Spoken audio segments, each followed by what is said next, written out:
Hi everyone, my name is Vincent Tantra and I am the managing editor for the Singapore branch of Parallel Inc. First off, so sorry that I cannot be with you all today due to some time conflicts, but hopefully I can answer some of your questions about how we editors see your pieces. Submissions reading is a unique process that I think a lot of people tend to be unaware of or overlook, mainly because it consists now of just putting your name in a text box and pasting your piece into a link drop. But I think it's helpful to be aware that there are other humans on the other side of the process, and I think that can help get rid of a lot of anxiety in the process and actually improve the way you interact with the communities out there. So first off, let's take a look at the current process PI has for editing. Submitters first go to a Google form where they fill out their particulars and put in their piece. Different magazines ask for different things when submitting, sometimes to confirm your identity or sometimes to help them in a submission process. Make sure not to leave anything out. It's a simple request, but making sure that everything is in there really helps out the editor.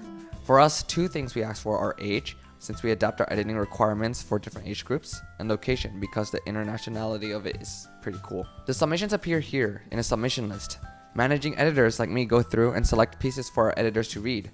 After they do so, we take their feedback and send it to the submitter, notifying them if they've been submitted or declined. It seems simple, and it should look so.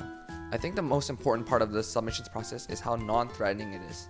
Because we don't know what goes on behind the scenes, many people assume that their piece is being taken by some robotic machine and filtered and mechanically scrutinized over. What we want people to realize is that we as editors are also human, which is why two things can really help you out when you're submitting a piece: patience and consideration. First of all, a lot of people get anxious as time goes on and their piece doesn't get back. Even though there are some problems such as editors being busy or heavy backlog, I think one positive way to think about it is that the editors are getting more time to read and think about your piece. Because to get quality feedback, editors should and want to take more time to analyze it and find all those little details you put in there. If you're a first-time submitter, be aware that it might take weeks or in rare cases even months before a magazine gets back to you. We really don't want to miss anything out, so I think that patience is not only beneficial to us, but for you guys as well. In terms of consideration, it's all about remembering that there are people behind the magazines.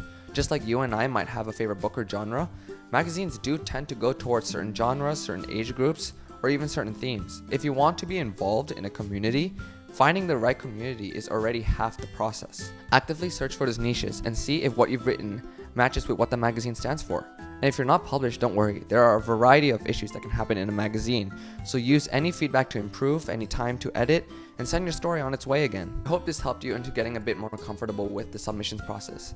Really, it's all you have to remember is that that form is not the face of some machine, and that it's actually a connection between you and the editors behind the screen. So best of luck to all of you and have a great conference.